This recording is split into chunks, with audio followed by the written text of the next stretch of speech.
All right, joined here now by author Colm Tóibín.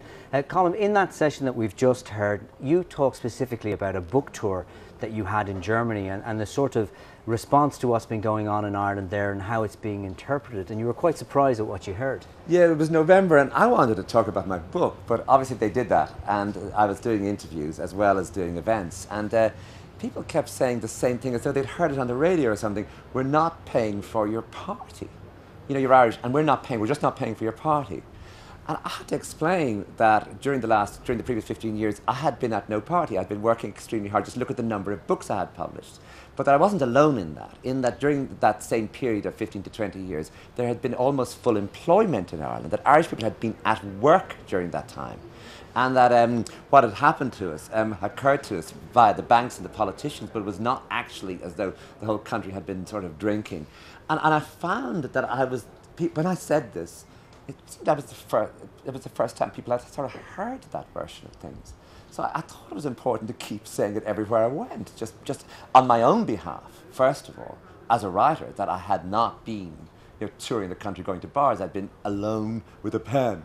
And the Germans, oddly enough, because they're so serious and they take you very seriously, started to nod and say, okay, that makes sense. Do you think that, in some ways, we maybe have overly concentrated on our relationship with the diaspora in America, who culturally there's an awful lot of connections there, and that perhaps to our detriment we haven't been paying attention to this thing that we're very much a part of now, Europe?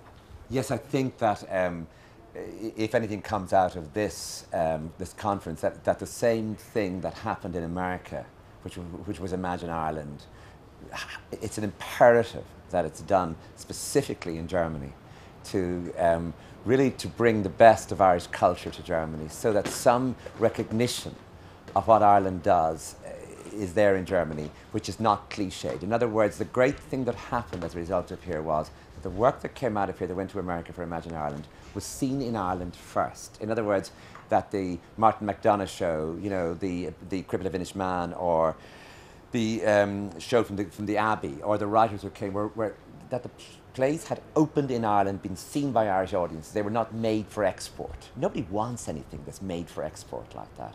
And similarly, that if we were to send our images to Germany and send them seriously, with the sense not only of our dancers, say, or of Irish traditional music, which Germans know about already, but of the other aspects of Ireland. For example, someone like John Banville, who's already a famous writer in Germany, but who's immensely serious and taken very seriously there. That I think that those images might actually matter now in Ireland.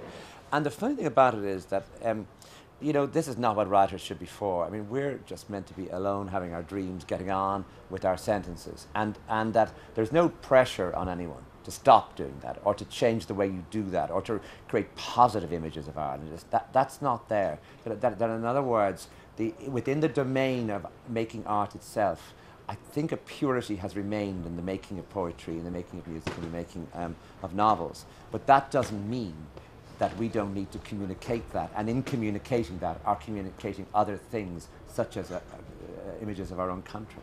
And what are you talking about? Is like a showcase of several different art forms that should be brought over to continental Europe? Is that in specific Yes, exactly. terms? That similarly, when we did the Year-Long Day Imaginaire in France, which was in Paris, as we've done Imagine Ireland, that something like that would be done in Germany, and that every city we'd ask the cities what they wanted, but it would include visual art and it would include theatre.